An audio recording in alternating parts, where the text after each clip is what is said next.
옆에 있는 분과 서로 눈으로 인사하며 축복하겠습니다. 복음의 능력을 누리시길 바랍니다. 예수님의 십자가의 승리는 당신의 승리입니다. 하나님은 당신을 사랑하십니다. 성령 받으시기를 축원합니다. 아멘. 성령 받으시기를 주의 이름으로 축원합니다. 기업을 경영하는 사람들은 사람은 변하지 않는다 하는 원칙 아래 사람을 훈련시키거나 교육을 훈련시켜서 쓰려고 하지 아니하고 이미 잘 준비된 인재를 뽑는 데에 역점을 둔다고 합니다. 비즈니스 세계에서 일대 혁신을 불러일으킨 마커스 버킹업이라 하는 사람이 이제 유명한 경영 지침서를 썼습니다. 그런데 거기에 성공한 CEO들의 직원관리 4원칙을 말했습니다. 첫째, 사람은 잘 변하지 않는다. 두 번째, 그 사람에게 없는 것을 있게 하려고 시간 낭비하지 말라. 셋째, 있는 것을 바깥으로 끌어내면 된다. 넷째, 그것조차도 쉽지 않다. 이런 4가지의 원칙을 가지고 직원들을 관리한다 하는 얘기입니다. 결론은 사람은 잘 변하지 않는다 있는 얘기입니다. 있는 그대로 있는 대로만 잘 활용해라 이런 얘기입니다. 기업을 경영하는 많은 경영인들은 사람은 변하지 않는다 하는 경영 철학을 가지고 있습니다. 그리고 기업이나 기관의 인사를 관리하는 책임자들도 사람은 잘 변하지 않는다는 사실을 인사관리 원칙으로 삼는다고 합니다. 사실 인생 경험이 많은 분들, 대체로 오래 사신 분들도 사람은 잘 변하지 않는다는 생각에 동의를 합니다. 정말 오랜만에 옛 학창시절의 친구들이나 또는 직장 동료들을 만나보면 겉모습은 참 많이 변했습니다. 그런데 그 본성이나 인격이나 습관 같은 것은, 다시 말하면 그 사람의 속사람은 그대로 있다 하는 것을 우리가 발견하게 된다 하는 얘기입니다. 그래서 결론은 사람은 잘 변하지 않는다 이런 생각을 하게 된다 하는 얘기입니다. 여러분들도 아마 동의하실 줄 믿습니다. 사람들이 잘 변화가 됩니까? 변화가 되지 않습니까? 변화가 되지 않는다는 데에 아마 많은 동의를 하실 것입니다. 그러면 성경에서는 이 문제에 대해서 어떻게 말을 하고 있느냐? 한마디로 얘기하면 성경도 대체로 이런 생각에 동의합니다. 잘 변하지 않는다 하는 데에 동의를 한다 하는 얘기입니다.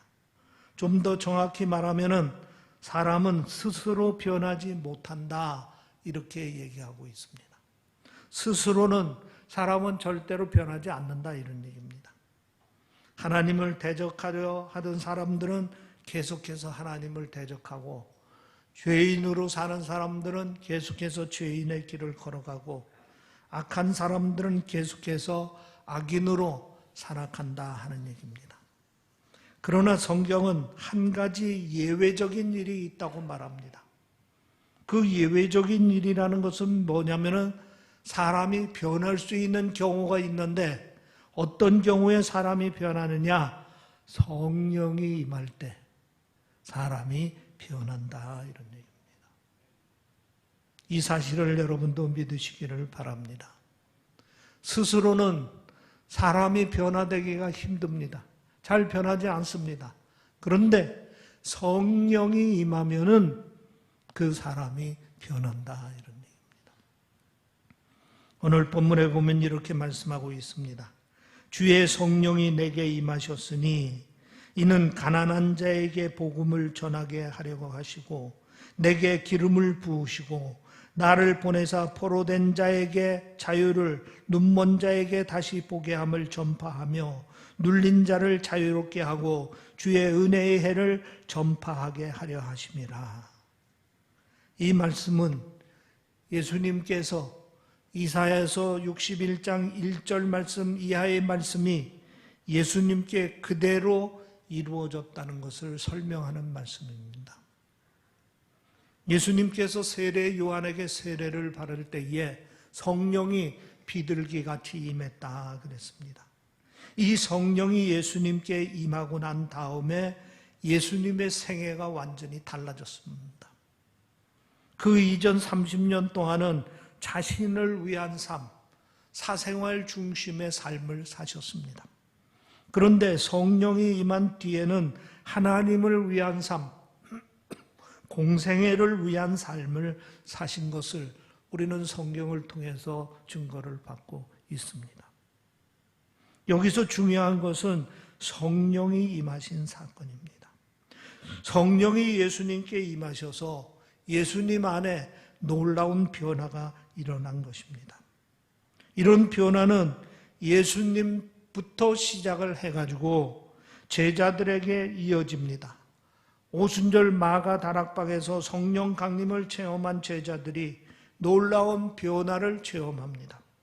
그 이후에 오늘날까지도 성령이 임하면 성령 체험을 한 사람들이 놀랍게 변화되는 것을 우리는 볼 수가 있습니다.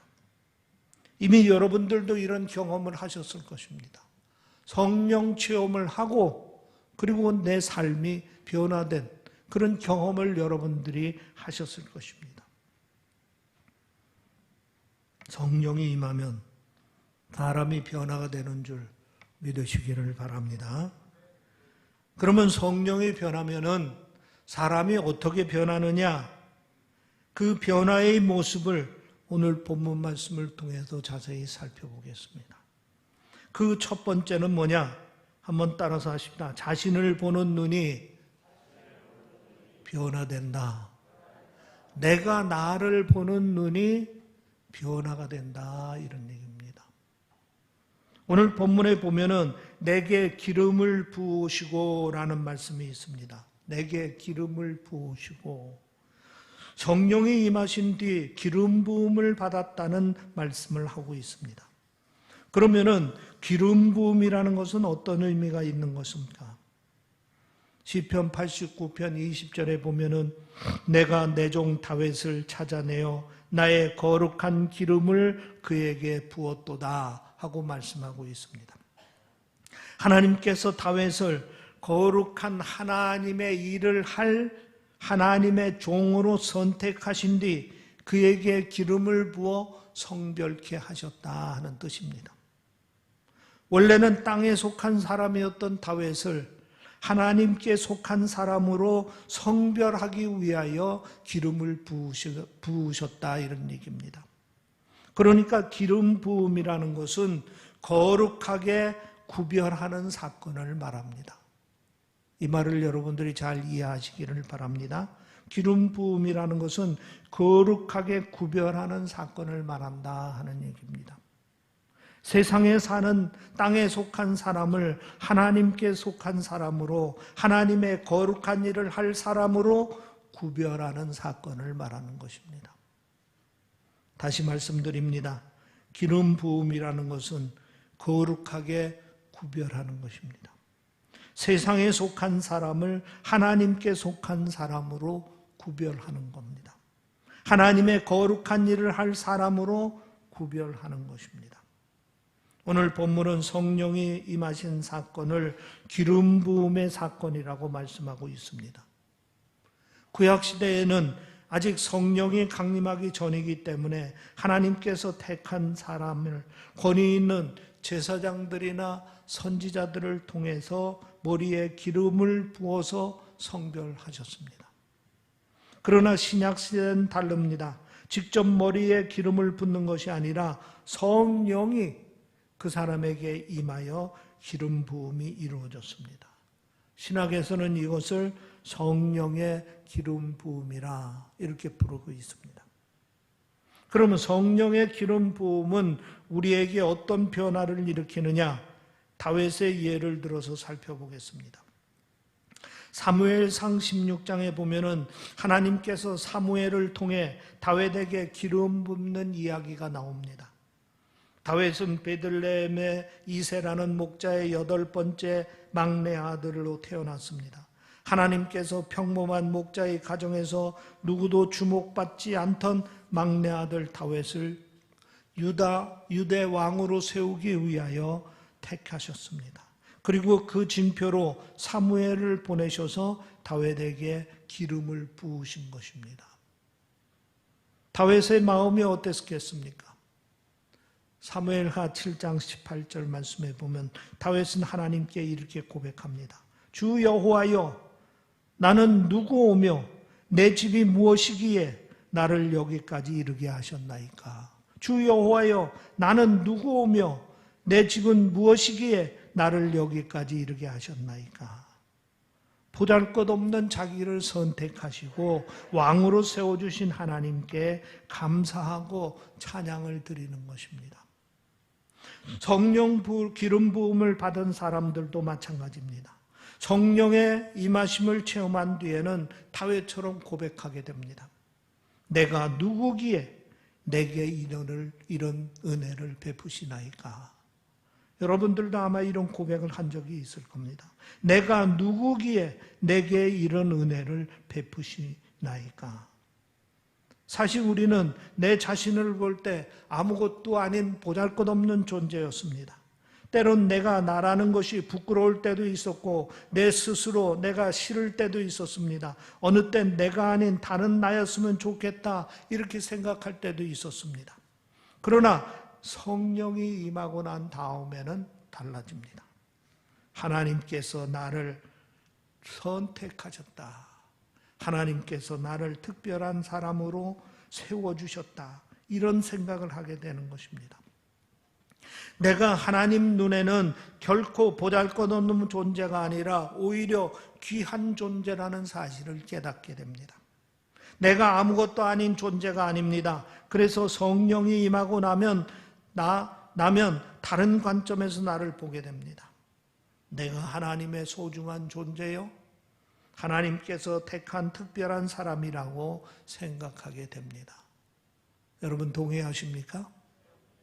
성령을 받고 나면 내가 나를 귀한 존재로 새롭게 발견하게 된다 이런 얘기입니다. 성령 받기 전에는 내 인생을 보잘것없는 쓸모없는 인간으로 생각을 했는데 알고 보니까 그게 아니더라 이런 얘기입니다. 하나님께서 나를 선택하셨고 하나님께서 나에게 소중한 존재임을 인정해 주셨다 이런 얘기입니다. 여러분에게도 이런 체험이 꼭 한 번씩 있으시기를 바랍니다. 성령이 임해서 내가 변하는 체험을 해야 합니다. 나의 존재를 새롭게 발견하는 체험을 해야 합니다. 이미 성령 체험을 하신 분들은 아마 이런 고백과 경험이 있을 것입니다. 그렇기 때문에 여러분들은 참으로 소중한 사람들입니다. 세상 사람들이 뭐라고 하든 간에 여러분은 하나님께서 사랑하시는 특별한 선택받은 사람이라 하는 사실인 것입니다. 내가 나를 볼 때 보잘것없는 사람이 아니라 대단히 귀한 존재임을 확신하게 되는 것입니다.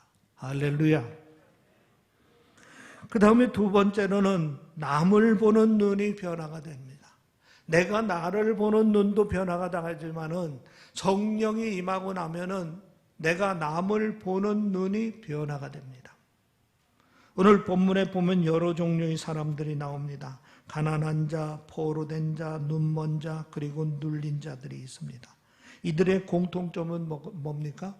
약하고 힘없는 사람들입니다. 스스로 자신의 삶을 지탱하기 힘든 사람들입니다. 그래서 누군가의 도움을 필요로 하는 사람들입니다. 그런데 나를 보내사 포로된 자에게 자유를, 눈먼 자에게 다시 보게 함을 전파하며 눌린 자를 자유롭게 하고 주의 은혜의 해를 전파하게 하려 하심이라. 하나님께서 성령이 임한 사람들을 이런 사람들에게 보내신다 이런 얘기입니다.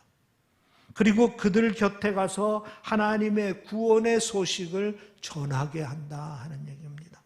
그들을 돕고 그들을 세우게 하신다 하는 겁니다. 이 의미를 여러분들이 잘 이해하시기를 바랍니다. 구원의 소식을 전한다 하는 얘기는 그들을 돕고 그들을 세우게 하는 일에 힘쓰게 한다 이런 얘기입니다. 몇 해 전에 우리 사이에 루저의 난이라 하는 일종의 해프닝이 있었습니다. 모 TV 방송에 미수다라는 프로그램에 패널로 나온 한 여대생의 한 말 때문에 시작된 해프닝입니다. 이 여대생은 자기는 키가 작은 남자를 싫다 하는 얘기입니다.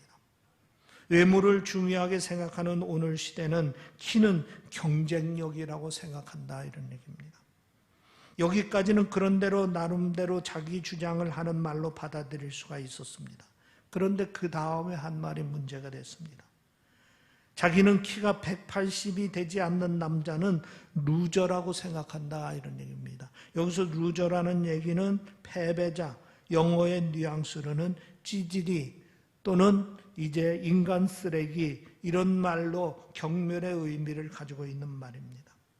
그러니까 키가 180 이하의 남자들은 자기는 찌질이로 본다 이런 얘기입니다. 남을 경멸하고 무시하는 겁니다. 이 방송이 발칵 뒤집혔습니다. 논쟁이 뜨거웠고 이 논쟁 이후에 루저라는 말이 자신을 비하하거나 남을 조롱하는 유행어가 되었습니다. 이 여학생은 남을 보는 눈이 잘못되었어도 한참 잘못된 것입니다. 자기 관점으로 남의 약점을 찾아내 조롱하고 비양거리는 잘못된 태도를 가지고 있었던 것입니다. 우리 인간 속에는 이런 타락한 본성이 있다 이런 얘기입니다. 이 여학생만 탓할 일이 아니고 우리도 우리 속을 가만히 들여다보면은 이런 타락한 본성을 가지고 있다 이런 얘기입니다. 그런데 오늘 본문에 보면은 우리가 성령을 받고 나면은 이런 점이 달라진다 이런 얘기입니다. 성령 받은 사람들은 가난한 자, 포로된 자, 눈먼 자, 눌린 자, 다시 말하면 루저라고 손가락질을 받는 사람들을 향해서 나아간다 이런 얘기입니다. 그들을 비양거리거나 조롱하기 위해서 나가는 것이 아니라 저들을 위로하고 돕고 세우기 위해서 나간다 하는 얘기입니다. 여기에는 대전제가 있습니다. 성령께서 하나님의 사랑을 가득히 부어주시어서 저들을 따뜻한 눈으로 보게 해주신다 하는 얘기입니다. 저들을 사랑하게 해주신다 이런 얘기입니다. 우리가 성령 받으면 우리 눈이 이렇게 달라지는 줄 믿으시기를 바랍니다. 우리가 성령 충만함을 받았다. 이 말은 다른 말로 표현을 한다면 하나님의 사랑을 충만하게 받았다 이런 얘기입니다. 그래서 내 안에 하나님의 사랑이 가득히 차니까 다른 사람을 사랑하게 되고 다른 사람을 돕게 되고 다른 사람을 섬기게 된다 하는 얘기입니다. 동의하십니까? 실제적으로 성경에 보면은 사도행전에 복음이 전하되는 초기 역사 이야기를 보면은 알 수 있습니다. 예수님께서 말씀하신 대로 성령 받은 사람들은 권능을 받고 예루살렘과 유다 지역과 사마리아 지역 그리고 땅끝까지 복음을 들고 나갑니다. 그런데 사도행전을 자세히 보면은 몇 차례 복음이 확장되는 과정에서 엄청난 장애를 만납니다. 대표적으로 유대인들인 사도들이 이방인들에게 복음을 전하고자 할 때 저들 스스로 넘어서기 힘든 장벽이 있었습니다.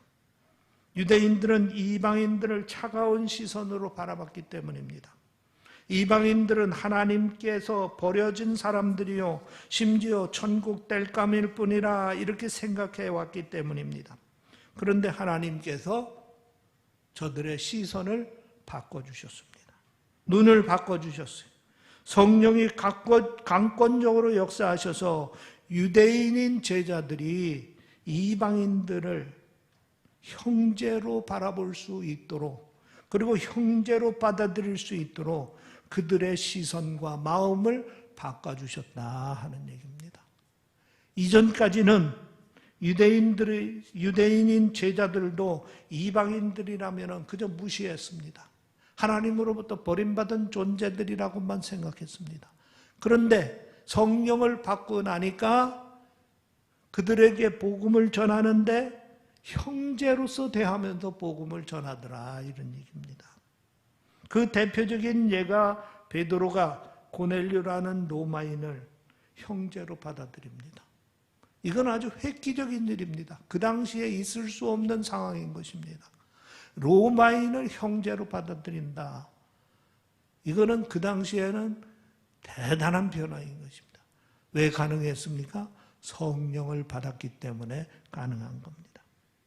그리고 예루살렘의 교인들이 모두가 다 이 사실을 인정해 줬습니다. 그리고 그들도 이 고넬료를, 그리고 고넬료의 가족들을 형제들로 받아들였습니다.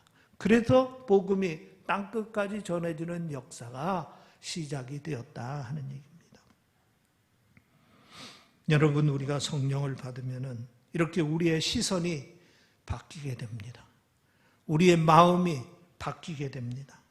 나 아닌 다른 사람을 향해 보는 다른 사람을 보는 차가운 시선이 이제는 따뜻한 시선으로 바뀌게 되는 겁니다. 조롱하고 무시하고 싫어하던 시선이 불쌍히 여기고 사랑하는 시선으로 바뀌게 되는 겁니다. 특히 세상 사람들이 루저라고 조롱하는 사람들에 대한 시선이 바뀌게 됩니다. 성령 받고 나면은 이렇게 성경의 가난한 자들, 배고픈 자들, 소외당한 자들, 그저 평상시에 관심도 두지 않았고 멸시했던 그런 사람들을 나의 형제로 받아들이고 그들을 위해서 섬기고 그들을 돕고 그들을 세우는 데 힘쓰는 그런 사람으로 변화가 된다 하는 얘기입니다. 장애인들이나 다문화 가족들에 대한 편견도 다 버리고 주님의 눈으로 따뜻하게 이들을 바라보게 된다, 이런 얘기입니다. 할렐루야. 성령 받으면 누가 변한다고요? 내 눈이 변화가 되는 겁니다. 남을 보는 눈이 변화가 되는 겁니다. 남을 대하는 태도가 변하게 되는 겁니다. 따뜻한 시선으로 이렇게 내 자신이 변화가 되는 줄 믿으시기를 바랍니다. 그 다음에 세 번째로는 사역을 보는 눈이 변화가 됩니다. 오늘 본문에 보면은 성령이 임하신 이유에 대해서 말씀하고 있습니다. 복음을 전하게 하시려고 자유와 다시 보게 함을 전파하며 주의 은혜의 해를 전파하게 하려 하심이라.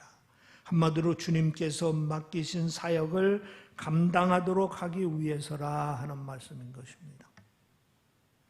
그런데 당사자 입장에서 보면은 하나님께서 맡기신 사역을 감당하고 싶겠습니까? 안 싶겠습니까?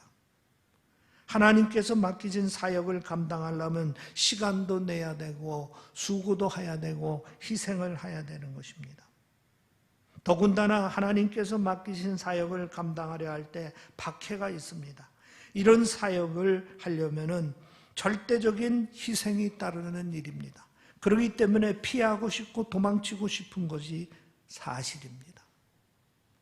그런데 디모데전서 1장 12절에 보면은 사도 바울은 자신의 사역에 대해서 이렇게 고백합니다. 나를 능하게 하신 그리스도 예수 우리 주께 내가 감사함은 나를 충성되이 여겨 내게 직분을 맡기심이니. 자신에게 이런 사역을 맡겨주신 것에 대해서 감사한다 하는 고백입니다. 성령을 받았기 때문에 가능한 겁니다. 왜? 사실 사도 바울 입장에서도 인간적으로 볼 때는 이런 사역들이 좋을 리가 없습니다. 다 피하고 싶었던 겁니다. 왜? 고린도후서 11장 23절 24절 말씀에 보면은 사역을 감당하면서 그가 겪은 일을 이렇게 말하고 있습니다. 내가 수고를 넘치도록 하고 옥에 갇히기도 더 많이 하고 매도 많이 맞았고 여러 번 죽을 뻔하였으며 유대인들에게 40에서 하나 감한 매를 5번 맞았으며 3번 태장을 맞고 1번 돌로 맞고 3번 파선하고 일주야를 깊은 바다에 지냈으며.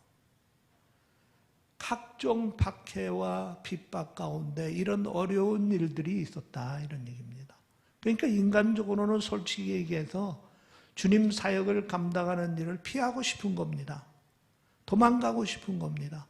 그런데 사도 바울이 이런 고난과 어려움을 극복하면서 그 모든 것을 다 감당했습니다. 그러면서도 오히려 내게 직분이, 내가 감사함은 나를 충성되이 여겨 내게 직분을 맡기심이라. 그 직분 맡겨주신 것에 대해서 하나님께 감사를 했습니다. 어떻게 이런 일들이 가능합니까? 성령을 받았기 때문에 가능한 겁니다. 주께서 맡기신 사역을 감당하는 것이 이렇게 피하고 싶고 도망치고 싶은 일이지만은 감사할 수 있는 이유가 무엇입니까? 성령께서 그의 생각을 바꿔주셨기 때문입니다.